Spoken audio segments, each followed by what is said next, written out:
Assalamualaikum warahmatullahi wabarakatuh. Alhamdulillah. Alhamdulillahil qawiyyu sultanuh al-wadih burhanuh al-mabsuti fil wujudi karamuhu wa ihsanuh. تعالى مجده وعظم شانه خلق الخلق لحكمة وطوى عليها علمه وبسط لهم من فائض المنة ما جرت به في أقداره القسمة وأشهد أن لا إله إلا الله وحده لا شريك له شهادة يعرب بها اللسان عما تضمنه الجنان من التصديق بها والإذعان وأشهد أن سيدنا ونبينا محمدا العبد الصادق في قوله وفعله والمبلغ عن الله ما أمره بتبليغه من فرضه ونفله عبد أرسله الله للعالمين بشيرا ونذيرا فبلغ الرسالة وأدى الأمانة وهدى الله به من الأمة بشرا كثيرا اللهم فصل وسلم على سيدنا وحبيبنا وشفيعنا وقرة أعيننا محمد صلى الله عليه وسلم عباد رحمة الله عدد ما في علم الله صلاة وسلاما دائمين بدوام ملك الله وعلى آله وأصحابه ومن والاه أما بعد حضرة المكرمين والمحترمين الأعزاء المكرمين العالمين العاملين para habaib cucu baginda kita Nabi Muhammad sallallahu alaihi wasallam. Ada hadir di tengah kita Al-Habib Hamdi As-Sagaf. Kita doakan mudah-mudahan segala hajat beliau dikabulkan oleh Allah. Amin. Dan juga hadir dari Jakarta Al-Habib Ali bin Ahmad Al-Attas. Madda'ana Allah bituli hayatih. Amin. Dan juga hadir As-Sayyid Husain bin Anis Basurah. Madda'ana Allah bituli hayatih. Amin.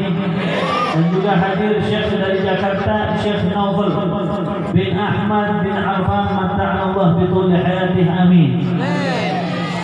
Dan para kiai, para asatidzah, para alim ulama yang hari ini pada hadir. Ala kulli hal saya nggak dikasih namanya.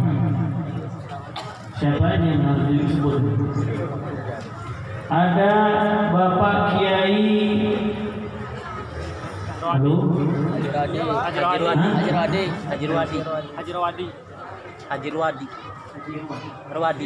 Arwadi. Madda'ana Allah bituli hayati. Amin. Ya, saya paling malu kalau datang ke acara panitia nggak kasih nama. Jadi kita doakan mudah-mudahan kiai-kiai kita dipanjangkan umurnya oleh Allah. Para ustaz-ustaz kita dikabulkan segala hajatnya oleh Allah Subhanahu wa taala. Dan para orang tua kita semua hajatnya dikabulkan oleh Allah Subhanahu wa taala. Dijaga oleh Allah, dijauhkan daripada fitnah zahir ataupun fitnah batin, dan semua para hadirin hadirat yang insyaallah kita semua dirahmati Allah Subhanahu wa taala. Insyaallah tidak berdiri kita dari majlis ini kecuali dosa kita diampuni sama Allah. Semua hajat kita dikabulkan oleh Allah. Yang belum punya anak mudah-mudahan punya anak. Yang belum dapat jodoh mudah-mudahan dapat jodoh, amin. Yang udah punya istri mau nambah Pak? Mau nambah? Didoain apa jangan? Jangan. Ntar saya nggak bisa pulang. Ya, kita doakan mudah-mudahan semuanya langgeng. Kampung ini mudah-mudahan dijadikan kampung yang memiliki keberkahan dari Allah Subhanahu wa Ta'ala. Amin ya rabbal alamin. Masya Allah, rangkaian acara demi acara sudah kita lewati. Kita sudah mendengar lantunan ayat suci Al-Quran luar biasa, suaranya indah-indah. Kita sudah mendengarkan selawat kepada Rasulullah Sallallahu Alaihi Wasallam yang tidak ada satu penyakit. Pada saat kita menyebut nama Rasulullah, semua hajat kita dikabulkan sama Allah. Amin. Hari ini alhamdulillah, puji serta syukur kepada Allah Subhanahu wa Ta'ala, yang mana tidak ada langkah bapak-bapak, ibu-ibu datang ke majelis ini kecuali memang dorongan dari Allah. Tidak ada satupun yang hadir di majelis ini kecuali ridha dari Allah Subhanahu wa Ta'ala. Ingat, nanti di yaumul qiyamah yang bisa nolong kita cuma satu. Nanti di yaumul qiyamah tidak ada satu makhluk yang bisa berbicara di hadapan Allah. Tidak ada satu malaikat pun, sehebat apapun malaikat tersebut, dia tidak bisa berbicara, itu malaikat. Nabi Adam pada saat didatangi oleh umat, dia bilang, saya nggak pernah melihat Allah marah seperti ini. Maka jangan ke saya, kata Nabi Adam alaihissalam. Nabi Musa juga begitu, Nabi Isa juga begitu, nabi yang lain semuanya tidak pernah melihat amarah Allah seperti ini waktu nanti di yaumul qiyamah. Tetapi yang bisa menolong kita siapa? Rasulullah Sallallahu Alaihi Wasallam. Tadi luar biasa, disebutkan nama Nabi Muhammad, disebutkan akhlak Nabi Muhammad, disebutkan keindahan Rasulullah Sallallahu Alaihi Wasallam. Yang mana tadi disebutin tuh sama tim Habro, gosidahnya sahabat Nabi yang bernama Hasan bin Thabit radhiyallahu anhu. Apa kata Sayyidina Hasan?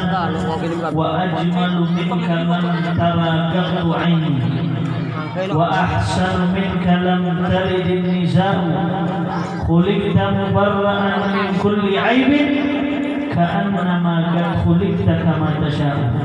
Shallu 'ala nabi. Kata Sayyidina Hasan, saya ini sering melihat orang ganteng, kata Sayyidina Hasan. Saya ini sering melihat keindahan, saya ini sering melihat sesuatu yang istimewa. Tetapi pada saat saya pertama memandang wajah Rasulullah Sallallahu Alaihi Wasallam, saya yakin tidak ada makhluk yang seindah Nabi Muhammad Sallallahu Alaihi Wasallam. Tidak ada makhluk setulus sesuci Rasulullah Sallallahu Alaihi Wasallam. Wa ajmalu minka lam taraqatu aini. Saya enggak pernah melihat.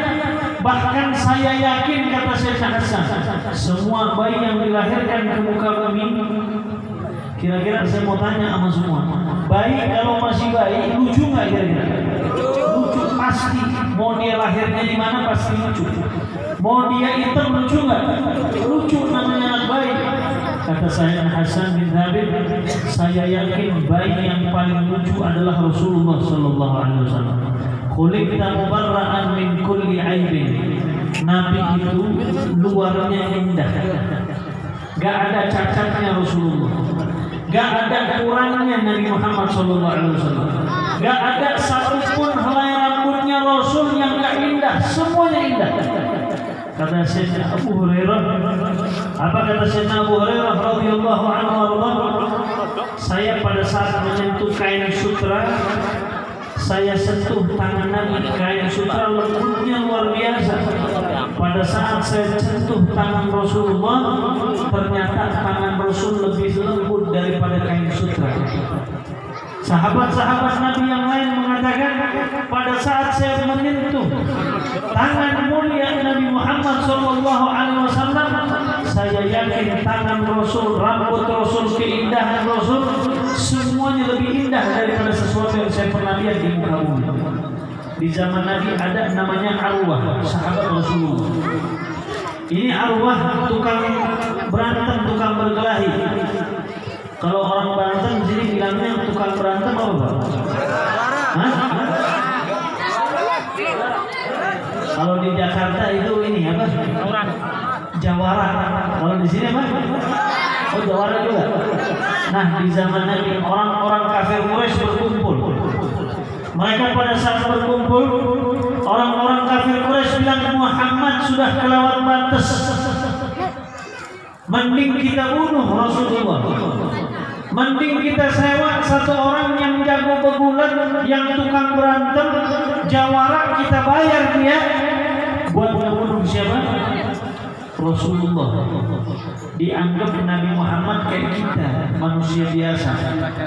Tapi Nabi Muhammad manusia, betul dia manusia. Betul dia makan, betul dia minum, betul dia tidur, betul dia menikah. Tapi Rasulullah gak sama seperti manusia biasa. Bayangkan, ini arwah tukang berantem, jawara, tukang ribut, siapa aja dilawan sama dia. Ini orang kafir panggil aja tuh arwah, bilang suruh datang ke sini. Saya biasanya kalau ceramah ada tisu, alhamdulillah selalu tisunya banyak. Amin. Mudah-mudahan paham tuh panitia. Mudah-mudahan Pak. Sampai mana tadi? Arwah. Nah, akhirnya arwah dipanggil. Terpaksa pakai punya saya dulu. Panitia juga paham-paham. Air belum diisi. Ini panitianya, masya Allah, panjang umur semuanya. Amin. Alhamdulillah. Sampai sama jalan. Masya Allah. Namanya siapa ini? Udah nikah siapa? Kita doain mudah-mudahan cepat nikah Syahrul. Amin. Yang mau cepet, yang mau foto, yang mau nomor telepon, bentar. Ya, tadi orang kafir Quraisy berkumpul. Ngumpul orang kafir Quraisy mau bunuh Rasulullah Sallallahu Alaihi Wasallam. Jadi nggak kaget kalau ada ulama-ulama kita mau dibunuh. Nggak kaget kalau ada ulama-ulama kita mau difitnahin, nggak kaget. Kenapa? Karena Rasul pun yang akhlaknya tinggi pun mau dibunuh. Ini orang kafir Quraisy berkumpul. Dibilang udah kita bunuh aja yang namanya Rasulullah SAW. Dia udah kelewat batas. Ngumpul pada berunding, siapa kira-kira yang kita suruh bunuh? Kan harus orang jago berantem. Ini Nabi Muhammad pengikutnya banyak. Ini Nabi Muhammad katanya jago berkelahi juga. Katanya ada namanya arwah tuh jago berantem, badannya dedek. Tahu dedek Pak? Dedek bukan makanan ayam, bukan, maksudnya apa bahasa Betawi itu dedek. Maksudnya badannya seterak, gede badannya. Katanya panggil arwah lagi di rumah. Didatangnya sama sahabat orang-orang kafir Quraisy. Didatangin, arwah mau dapat kerjaan nggak lo? Dibilang apa? Tuh dipanggil lo sama pembesar kafir Quraisy. Dibilang ya udah saya datang. Dibilang ada apa? Dibilang ente dengar nggak ada orang namanya Muhammad? Dibilang anak cuma dengar aja, ketemu mah belum. Dibilang lo berani nggak lo datang ke dia lo bunuh? Dibilang imbalannya apa emang? Kita kasih 100 onta. Oh begitu, siap. Saya berangkat sekarang katanya. Diasah dia punya pedang. Dia diintai Nabi beberapa hari. Dia belum pernah ketemu Rasulullah. Dilihat hari pertama Nabi Muhammad dari pagi, siang, sore, dari jauh nih. Hari kedua dilihat lagi. Hari ketiga dilihat lagi, dia pulang ke orang kafir Quraisy. Dibilang sama orang kafir Quraisy, saya nggak mau bunuh dia dah. Saksikanlah hari ini. Apa kata Arwah? Asyhadu an la ilaha illallah wa asyhadu anna Muhammadan Rasulullah. Dia masuk Islam Arwah. Ini orang-orang kafir bingung. Arwah, kita nyuruh kau ini berangkat bunuh tuh Nabi Muhammad. Kok lu malah masuk Islam? Harusnya dibunuh tuh Rasulullah. Kenapa kau itu datang balik nanti masuk Islam? Kata Arwah, ma ra'aitu ahadan yu'azzimu li ahadin kama ashabu Muhammadin yu'azzimu Muhammadan. Saya enggak pernah lihat ada satu raja seperti Rasulullah. Saya enggak pernah lihat ada satu pemimpin seperti Rasulullah. Saya enggak pernah melihat ada satu penguasa seperti Nabi Muhammad sallallahu alaihi wasallam. Dibilang memang kenapa ya Arwah? Apa yang kau lihat? Dibilang saya ini sering ketemu raja-raja. Saya sering melihat pengikut-pengikut mereka bagaimana mereka mengagungkan raja-raja mereka. Tapi saya tidak pernah melihat sahabat Nabi begitu mengagungkan Nabi Muhammad sallallahu alaihi wasallam. Memang apa yang kau lihat? Orang kafir mau tahu. Kata Arwah, yakadu ayyaktatiluna min fuduli wudu'i. Saya bersumpah, itu sahabat-sahabat Nabi kalau lagi ngambil air wudu, itu mereka berebut mau dapat sisa air wudu Rasulullah sallallahu alaihi wasallam. Mereka ambil air wudunya, mereka minum, mereka usap ke wajah mereka, kata Arwah.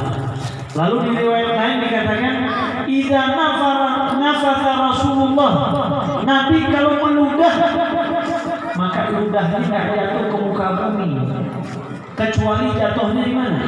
Jatuhnya di tangan Nabi, dipegang di tangan sahabat Nabi, dipegang, diusap ke wajah mereka. Tapi ludah siapa tuh? Ludah Rasulullah. Di riwayat lain di dalam kitab Asy-Syifa, Nabi Muhammad sallallahu alaihi wasallam pada saat sahabat-sahabat Nabi Muhammad sallallahu alaihi wasallam begitu mengagungkan Rasulullah, Nabi pernah bekam. Tahu bekam, Pak? Apa bekam? Anu bahasa Banten, bekam tahu nggak? Bekam itu yang darahnya ditarik tuh. Bekam juga ya. Nah, Nabi pernah dibekam. Setelah Nabi dibekam, darahnya kan ada keluar tuh semua. Ditaruh di satu tempat, di satu gelas. Nabi panggil sahabatnya namanya Abdullah bin Zubair. Abdullah, sini. Dibilang, kenapa ya Rasulullah? Nih, ada darah saya, tolong ente buang di satu tempat, jangan ada yang melihat. Kata Abdullah, siap ya Rasulullah. Jalan Abdullah bin Zubair. Besok harinya Nabi ketemu dia, Abdullah, tuh darah lu taruh di mana? Jangan-jangan lu minum ya Abdullah. Nah, Nabi bilang begitu.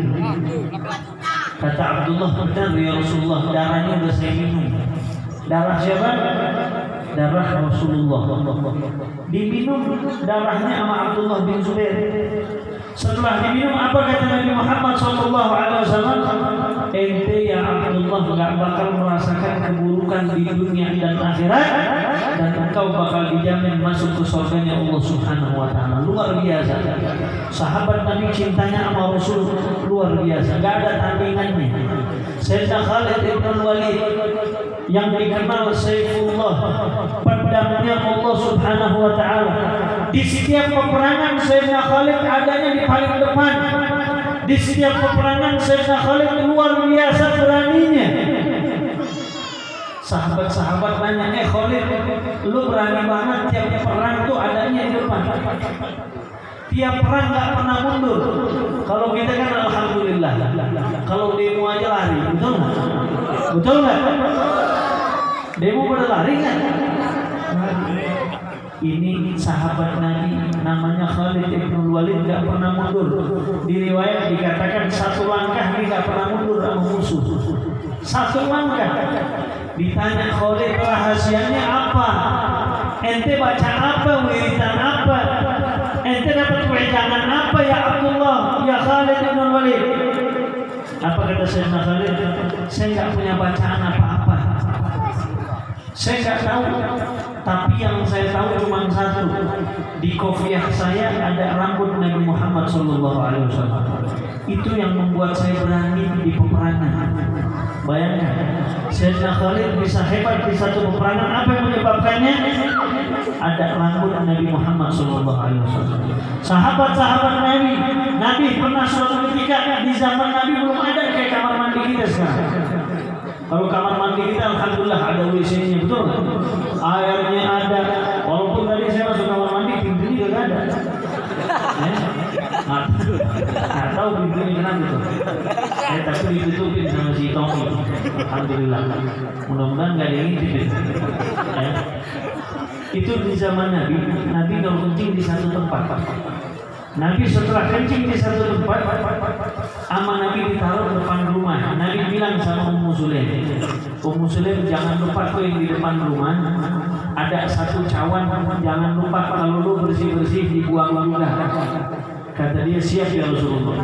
Nabi besok harinya nanya, ya Ummu Sulaim, yang di depan udah lu buang belum?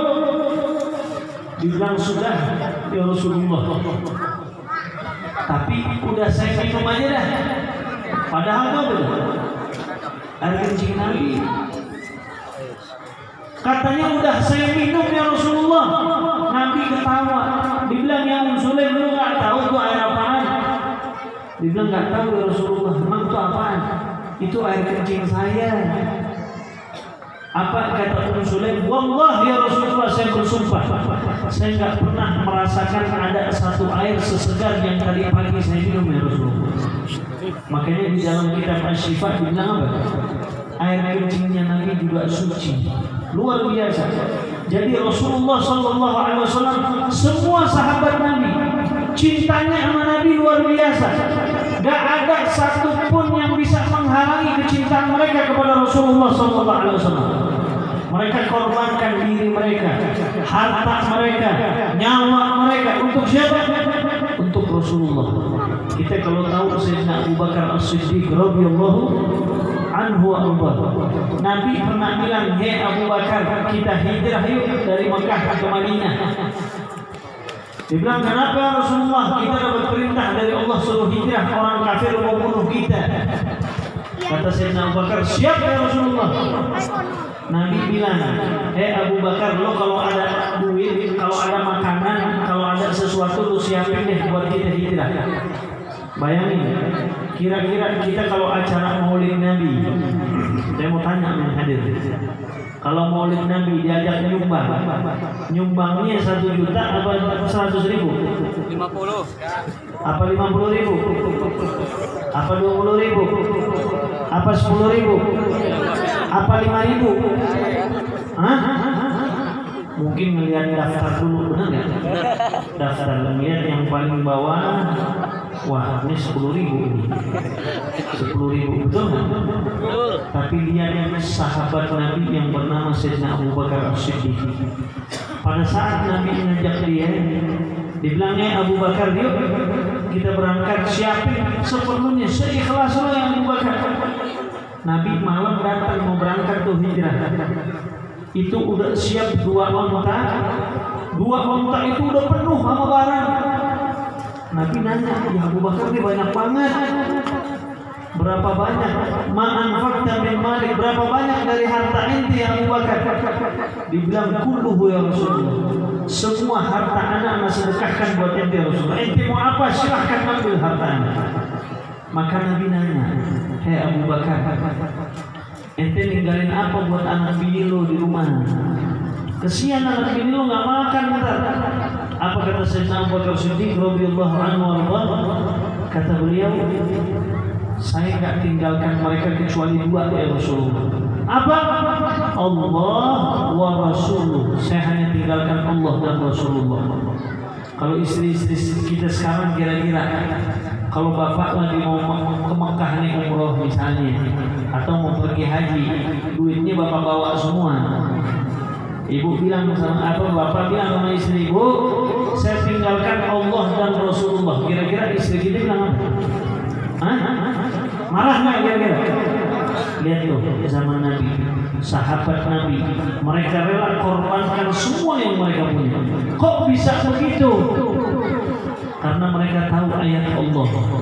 Di dalam Al-Quran Allah firmankan, ya ayyuhalladzina amanu ati'ullaha wa ati'ur rasul. Wahai orang-orang yang beriman, taatlah kalian kepada Allah Subhanahu wa taala dan juga wajib taat kepada Rasulullah. Berarti ini menunjukkan kita kalau cinta sama Rasul sama aja cinta sama Allah. Cinta sama Nabi, sayang sama Nabi, nurut sama Nabi, patut sama Nabi, berarti sama aja kita patut sama Allah Subhanahu wa taala. Jadi hukum gak bisa dirubah. Makanya tidak wajib menyebut nama Allah kecuali di situ wajib menyebut nama Rasulullah. Contoh, Bapak kalau sholatnya mau sholat fardu, mau sholatnya sholat sunnah, mau sholatnya sholat fardu kifayah, di sholat ada bacaan Quran nggak? Wajib kita baca Quran. Wajib takbir nggak? Wajib takbiratul ihram. Wajib nggak menyebut nama Allah di dalam sholat? Wajib. Tapi kalau coba-coba ada di antara kita, pas dia lagi sholat dia nggak mau menyebut nama Rasulullah, nggak mau selawat sama Nabi, sah nggak sholatnya? Sah nggak sholatnya? Nggak sah. Makanya wajib menyebut nama Allah, juga wajib menyebut nama Rasulullah. Ada orang khutbah Jumat misalnya, ada orang khutbah Jumat, alhamdulillah hamdan yuafi ni'amahu wa yukafi mazidah, alhamdulillah nahmaduhu wa nasta'inu wa nastaghfiruh. Dia buka khutbahnya dengan memuji Allah, kemudian dia enggak sebut nama Rasulullah, dia enggak selawat sama Nabi Muhammad sallallahu alaihi wasallam. Khutbah Jumatnya sah enggak? Sah enggak?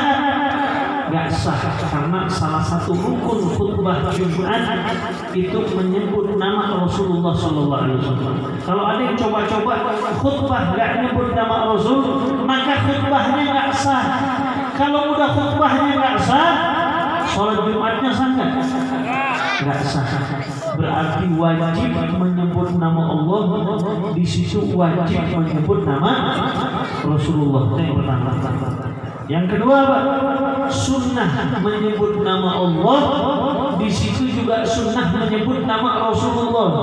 Ada muadzin masuk ke masjid, dia akan asyhadu an la ilaha illallah, asyhadu an la ilaha illallah. Dia langsung ngomong hayya 'alas shalah. Azan bukan itu? Azan bukan? Azan bukan? Bukan azan, itu cuma zikir biasa.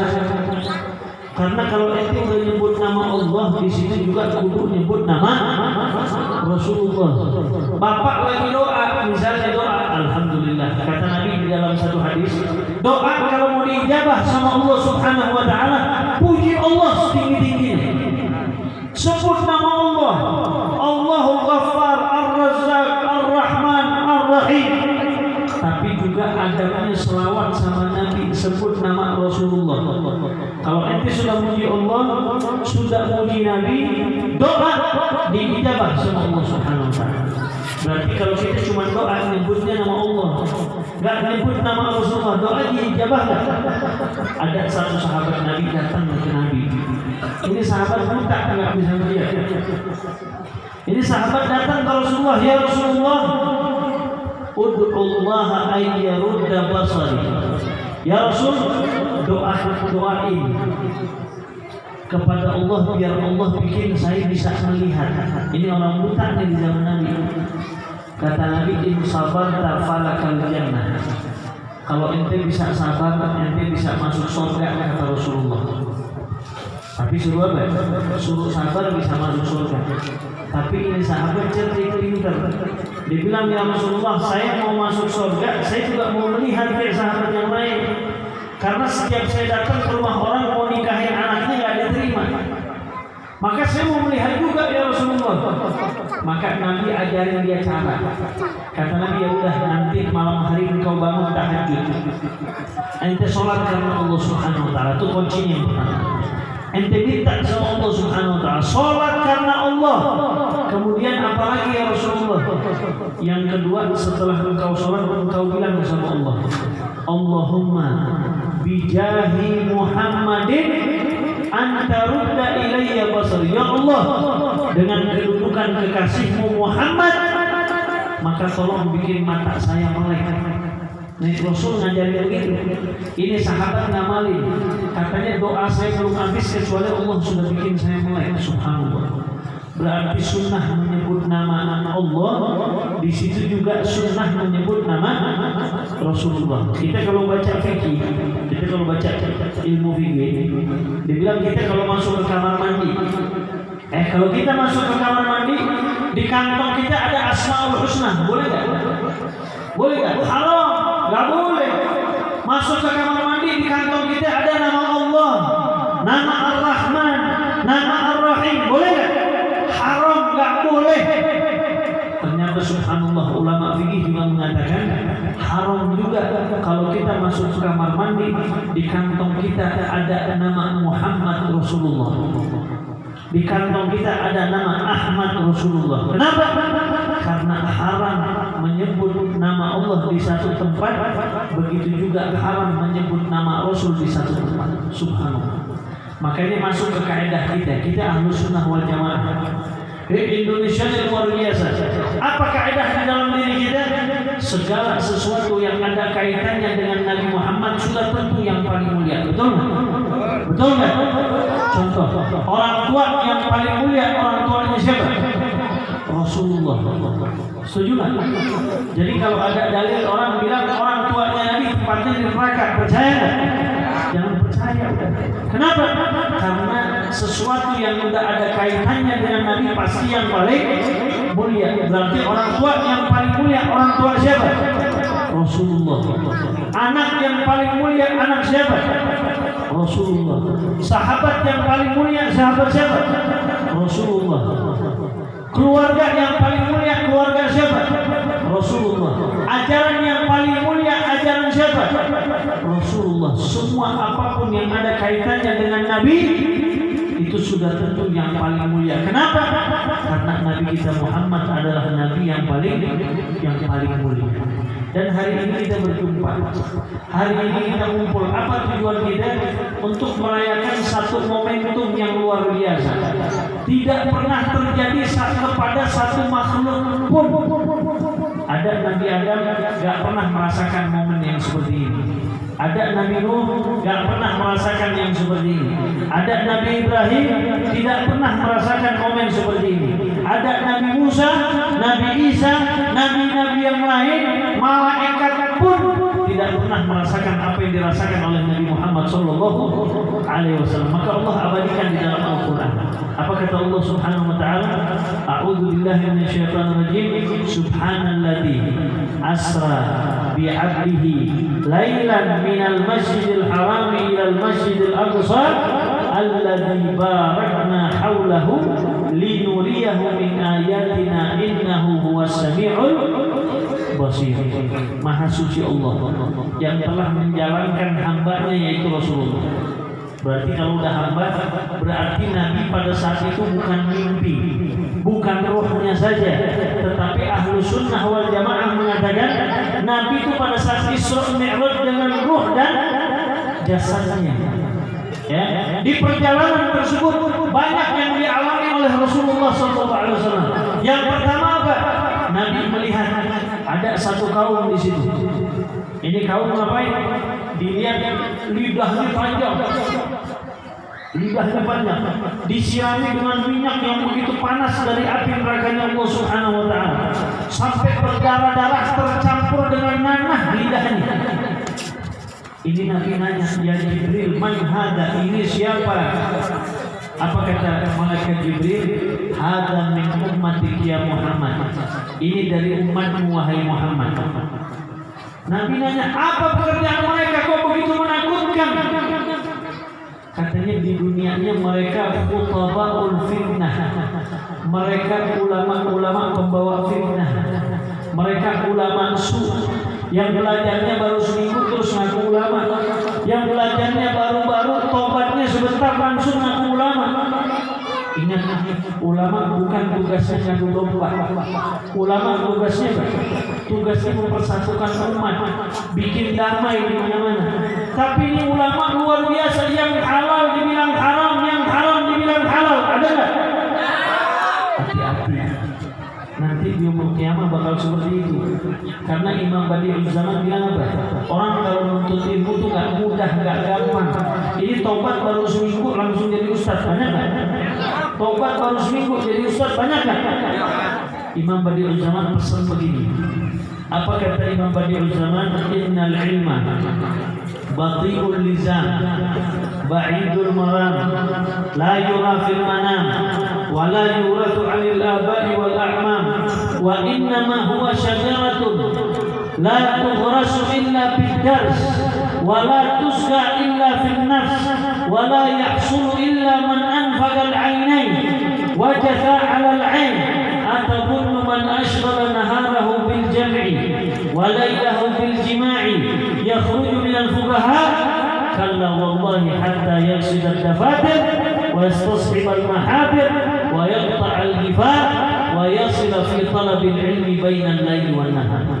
Apa kata Imam Badi'ul Zaman? Ini ulama-ulama dulu cara belajarnya begini, kata dia. Dia tanya sama kiai-kiai kita, sama ulama-ulama kita. Gak mudah mereka jadi ulama besar, gak mudah mereka jadi kiai, butuh perjuangan. Kata Imam Badi'ul Zaman apa? Innal ilma bati'ul lisan. Ilmu itu sesuatu yang sangat amat sulit digapai, sulit dicapai ilmu. La yura fil manam, gak didapat dalam mimpi. Jangan lu sekarang sok-sokan mau apal kitab Bukhari, dipeluk di kitab Bukhari, tidur bangun tidur apal Bukhari. Ada nggak? Ada nggak? Oh tadi malam ana mimpi deh. Mimpi apa deh? Mimpi apal kitab Bukhari Muslim. Apal langsung.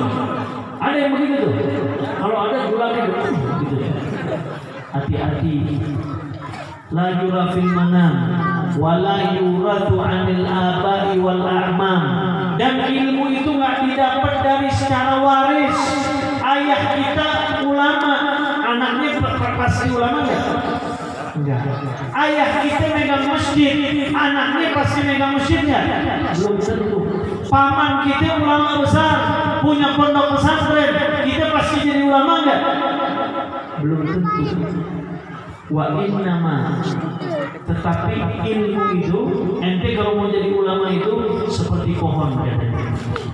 Yang mana pohon tadi harus ditanam, harus disirami, harus belajar, harus begadang. Makanya ulama-ulama dulu bayangkan, mereka begadang untuk ilmu, nggak pernah tidur di malam hari.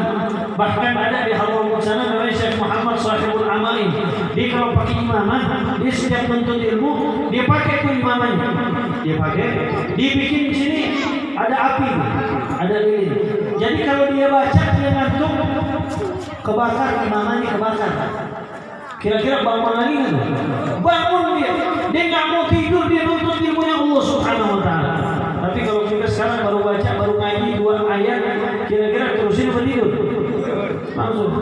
Padahal baru ngaji, masya Allah. Baru ngaji, tapi ulama dulu mereka lawan tuh, yang begitu-begitu. Karena mereka bilang apa? Ilmu itu harus didapat dengan perjuangan. Makanya Nabi bilang pada saat Isra Mi'raj, itu salah satu pelajaran penting, bakal banyak khutabaul fitnah, bakal banyak ulama-ulama yang timbul di akhir zaman. La yabqa illa ismuh wa rasmuh, gak tersisa kecuali namanya doang ustaz, namanya doang ulama, namanya doang kiai. Tapi apa? Gak pernah belajar. Ada yang begitu. Hati-hati. Hati-hati. Ulama dulu nggak pernah menganggap diri mereka ulama walaupun udah jadi orang hebat. Kenapa? Karena mereka tahu kedudukan ulama ini luar biasa. Itu yang pertama. Kata Nabi, hati-hati kalau ente nggak punya ilmu terus sok-sokan menyampaikan satu ilmu yang halal ente bilang haram, yang haram ente bilang halal, nanti di yaumul qiyamah bakal disiksa kita oleh Allah Subhanahu Wa Taala. Waliyadillah. Dan yang kedua, apa yang Nabi lihat? Yang Nabi lihat ada orang yang disiksa, ya, mulutnya dimasukin api nerakanya Allah Subhanahu Wa Taala. Kebakar mulutnya, balik lagi seperti semula, kebakar lagi, lidahnya dikeluarkan, dipotong-potong sama Allah. Nabi nanya, ini siapa? siapa ya Jibril? Hadza min ummatik ya Muhammad, ini dari umat inti. Dibilang apa kerjaannya? Kok kesian banget ini? Dibilang apa? Lidahnya dia suka ghibah dan namimah. Tahu ghibah? Ghibah suka ngomongin orang, suka ngomongin keburukan orang lain. Kata Nabi di dalam hadis yang sahih ada, al-ghibatu asyaddu min 30 zanyatan fil Islam. Ghibah itu, ngomongin orang itu, dosanya lebih parah daripada zina, 30 kali zina di dalam Islam. Orang yang sudah menikah di dalam Islam, hukum Islam, kalau kita sudah menikah, terus kita berzina, hukumannya apa? Hukumannya dirajam. Berarti dirajam sebanyak 30 kali, matinya tuh dia bilang. Kalau sebelum menikah dia berzina, hukumannya dia apa? Dicambuk 100 kali, berarti 100 kali 30 berapa kali? 3000 kali cambukan. Dia bilang lebih parah daripada itu dosanya. Bahkan Nabi di dalam hadis bilang apa? Hal yakumun nasu finnari ala manakhirihim illa hasaidu alsinatihim. Apakah tega engkau nanti di yaumul qiyamah melihat tetanggamu masuk surga, teman dekatmu masuk surga, keluargamu masuk surga, tapi kita nggak masuk surga, padahal kita ahli sholat, ahli ibadah, ahli zikir, ahli puasa, ahli sedekah, tapi tempatnya di neraka. Kata Nabi, lu tega melihat diri lu begitu? Kenapa emang Rasulullah? Kecuali karena ketergelinciran dia punya lisan, suka ngomongin keburukan orang lain. Waliyadillah. Ingat, sebelum kita ngomongin keburukan orang lain, lihat keburukan kita dulu. Lihat keburukan kita. Kalau kita merasa diri kita sempurna, kata ulama kita apa?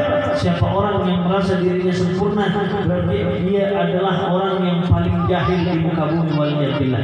Dulu ada ulama besar, namanya Al-Habib Abdullah Al-Idrus. Ulama besar. Ini biar jadi contoh buat kita. Ini ulama. Ini waktunya udah habis. Gimana nih? Kok pada berdiri-berdiri? Belum ya? Belum. Saya pikir berdiri waktu-waktu. Ini Habib Abdullah Al-Idrus pernah datang ke kuburan umum. Dia masuk ke kuburan umum, dia lagi mau ziarah dapurnya, ngelihat ada ibu-ibu nangis. Ditanya, "Bu, kenapa nangis, Bu?" Dibilang, "Beb, ya Allah, ini ulama besar nih Abdullah Al-Idrus." Dibilang, "Beb, hancur hidup saya." Dibilang, "Kenapa hancur?" Dibilang, "Saya punya anak berzina, sekarang hamil, lakinya lari." Ada nggak yang begitu? Banyak nggak cerita begitu? Dibilang, "Anak saya perempuan, dia pacaran, dia berzina, sekarang dia hamil, lakinya lari." Waduh, repot nih. Banyak nggak sekarang begitu? Makanya banyak sekarang bilang mau ngikutin Nabi Isa. Nabi Isa punya bapak nggak? Woi, ibu sekarang apa perempuan sekarang mau ngikutin, gua mau punya anak kayak Nabi Isa. Bapaknya nggak ada nggak?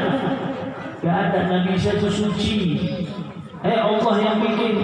Ini perempuan luar biasa, hidupnya bakal hancur. Dibilang, "Kenapa memang?" Dibilang, "Nanti kalau anak saya makin besar perutnya, orang-orang bakal tahu kalau anak saya berzina." Kira-kira gimana nih? Kata Habib Abdullah itu, karena dia tahu hadis Nabi. Nabi bilang di dalam hadis yang sahih, "Man satara mu'minan fid dunya, satarahu Allah fid dunya wal akhirah." Siapa orang yang nutupin keburukan orang di dunia, maka Allah bakal tutupin keburukannya di dunia dan akhirat nanti. Dia bilang, "Bu, udah, ibu jangan sedih. Ibu pulang ke rumah. Ibu sebarin ke orang kampung, bilang anak ibu udah nikah sama saya." Ini ulama besar. Bayangin, dia rela tuh menutupin keburukan orang lain sampai sebegitunya. Dibilang, "Ibu pulang ke rumah. Ibu bilang sama orang kampung, anak ibu udah saya nikahin." Bilang, kalau ada yang nanya, kalau perutnya makin besar, bilang itu anak saya. Dan selesai. Subhanallah. Ada nggak kira-kira orang gitu sekarang? Kalau orang sekarang mungkin kalau udah ada yang berzina, kira-kira gimana? Tulis WhatsApp langsung. Langsung nggak tahu malu lu. dasar perempuan pacul memang masa perut udah belendung lakinya kagak ada. Ada nggak yang begitu sana? Banyak. Waliyadillah. Ingat, kalau kita buka keburukan orang di dunia, Allah bakal buka keburukan kita depan rumah kita sendiri. Waliyadillah. Sebelum akhirat, Allah bakal buka keburukan kita di depan rumah kita. Ini subhanallah, ibu pulang senangnya luar biasa. Setiap ada orang nanya, wah anak lu udah hamil, siapa yang nikahin? Oh tuh Habib Abdullah Idrus. Oh ulama besar.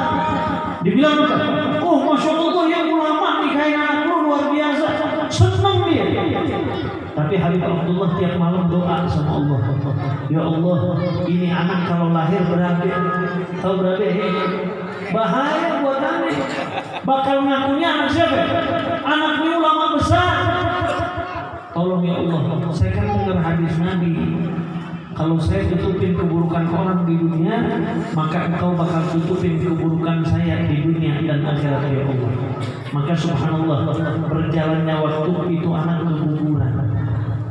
Meninggal itu anak tuh yang dijanin. Setelah meninggal, kata Habib Abdullah dipanggil ibunya, Bu sini Bu. Bu sini. Bilang kenapa? Dah sekarang tugas saya udah selesai. Ibu sebarin ke orang-orang kalau anak ibu sudah saya cerai Bu.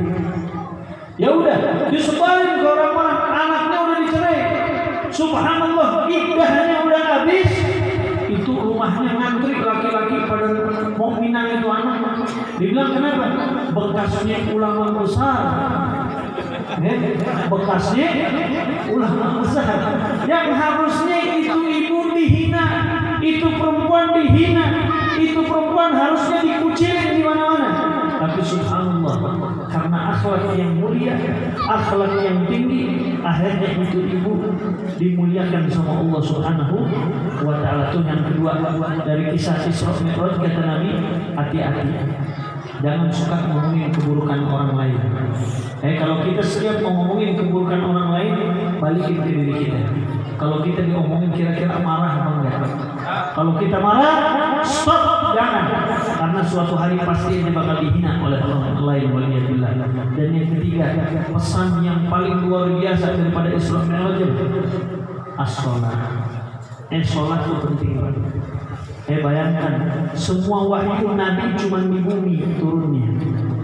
Semua wahyu Nabi cukup di bumi, nggak pernah ketemu Allah Subhanahu wa ta'ala secara langsung.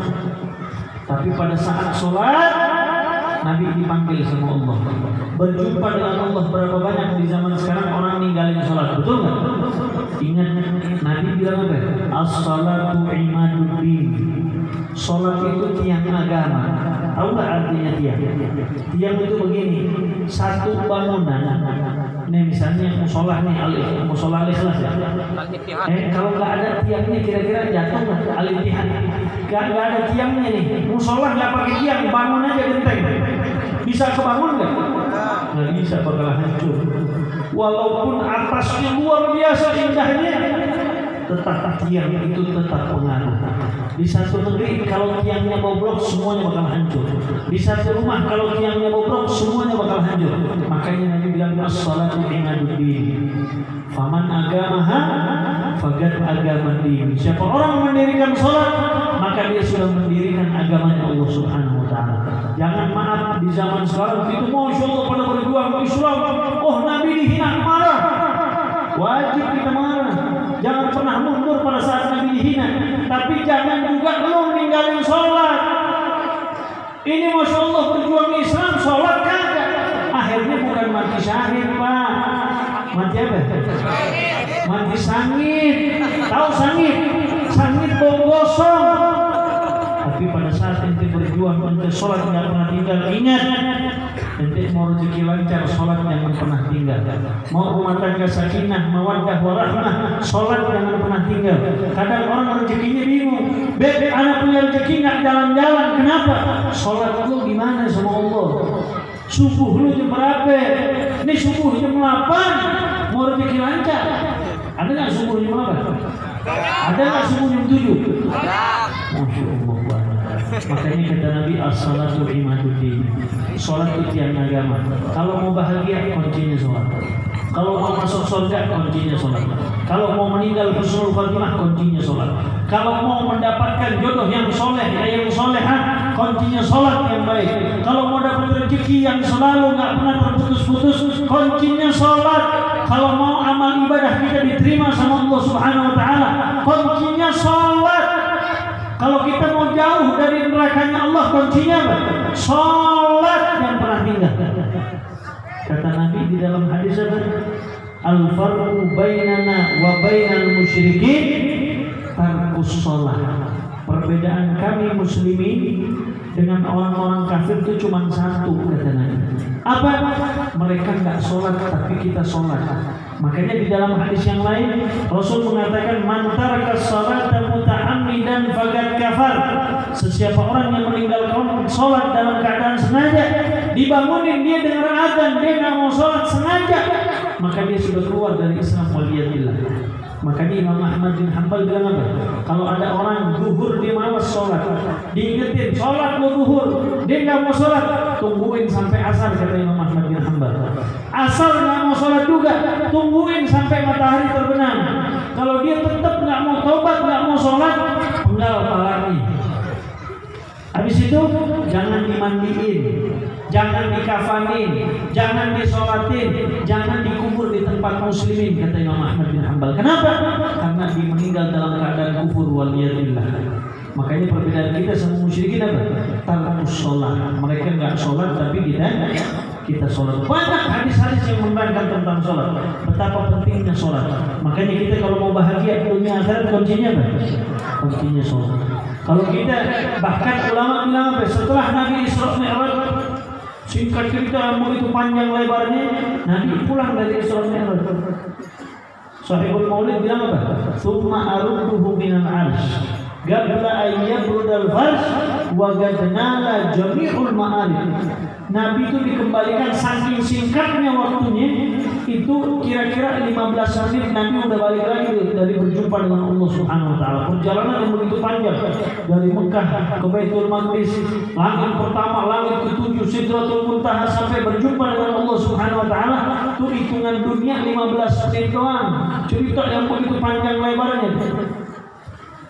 Setelah itu orang-orang kafir itu depan rumah Nabi nunggu kabar. Muhammad, ada kabar apa nih hari? Dibilang, oh nih hari saya tadi malam berangkat tuh ke Baitul Maqdis, habis itu saya ke langit pertama, diceritain tuh sama Nabi. Kata orang kafir ketawa hatinya. Dibilang, wah ini Muhammad udah mulai gila ya.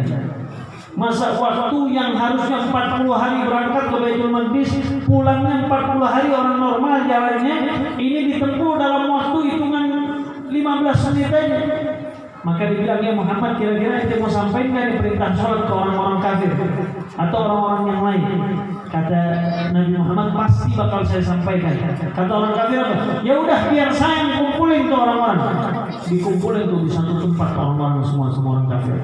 Nabi berdiri, Nabi ceramah tentang sholat. Kita diwajibin sholat sekarang di waktu subuh, zuhur, asar, maghrib, isya. Wajib buat kita sekarang semua, jangan ada yang ninggalin. Syuf kaifiyahnya, caranya nanti saya bakal didik. Orang-orang kafir yang ada di situ, banyak dari mereka melempari Rasulullah SAW.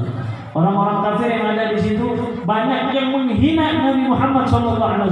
Kata ulama, kalau ada satu di antara kita yang meninggalkan sholat dalam keadaan sengaja, sama saja kita ikut rombongan orang kafir menghina Nabi Muhammad SAW. Kira-kira rela nggak Nabi dihina? Rela nggak Nabi dihina? Ya udah, jangan tinggalkan sholat. Sholat adalah pintu kita untuk menuju ridhonya Allah Subhanahu Wa Taala. Agar ulama kita, negeri kita, wabah COVID mudah-mudahan cepat diangkat sama Allah Subhanahu Wa Taala. Berarti apa? Perbaiki sholat kita. Anak-anak kita kalau mau jadi anak yang soleh dan solehah, kuncinya apa? Sholat 5 waktu. Rumah tangga kita ribut mulu tiap hari. Mau jadi sakinah, mawaddah warahmah, sholatnya perbaiki. Rezeki mau dipermudah sama Allah Subhanahu Wa Taala, sholat diperbaiki. Maka kisah Isra Mi'raj Nabi itu memiliki banyak arti, banyak manfaat yang luar biasa, nggak ada habis-habisnya. Ala kulli hal, di dalam kisah Isra Mi'raj 2 yang bisa kita petik. Yang pertama, kemuliaan Nabi berarti luar biasa kita punya Nabi. Karena kisah Isra Mi'raj gak diberikan kepada satu nabi pun, satu rasul pun, kecuali kepada Rasulullah SAW. Dan yang kedua adalah as-sholah, 5 waktu jangan pernah tinggalkan. Kenapa? Karena dengan sholat insya Allah kita bakal diberkahi sama Allah Subhanahu wa Ta'ala. Maka mudah-mudahan dengan kita berkumpul pada hari ini, Allah berkahi kita semua. Yang belum rajin sholatnya kita doakan mudah-mudahan rajin sholatnya. Yang suka ninggalin sholat mudah-mudahan dari ini pasang tekad di dalam hati, ya Allah, mudah-mudahan dengan keberkahan Rasulullah SAW kita nggak ninggalin sholat lagi. Yang belum dapat jodoh mudah-mudahan kita doakan dapat jodoh. Yang banyak dosa mudah-mudahan kita berdiri dari majlis dosa kita dilebur sama Allah Subhanahu Wa Taala, dan Allah berkahi kita di bulan Sya'ban dan sampai kita bulan Ramadan, dan insya Allah kita dapat puasa dengan sempurna, sholat tarawih dengan sempurna, agar semua dosa kita diampuni sama Allah Subhanahu Wa Taala. Dan kita doakan guru-guru kita, Al-Habib Muhammad Rizik Syihab, mudah-mudahan Allah mudahkan segala urusannya. Habib Muhammad Hanif dan habaib lainnya, para ulama-ulama kita yang sedang berjuang, kita doakan mudah-mudahan mereka jauh daripada fitnah, mereka diselamatkan oleh Allah Subhanahu Wa Taala, dan semua mendapatkan hidayah, taufik dari Allah Subhanahu Wa Taala. Dan kita doakan guru-guru kita, kiai-kiai kita, ustaz-ustaz kita selalu diberikan keistiqomahan oleh Allah agar bisa mendidik kita untuk kenal kepada Allah dan kenal kepada Nabi Muhammad SAW, dan semua dari kita meninggal dalam keadaan husnul khatimah dan berjumpa dengan Rasulullah SAW.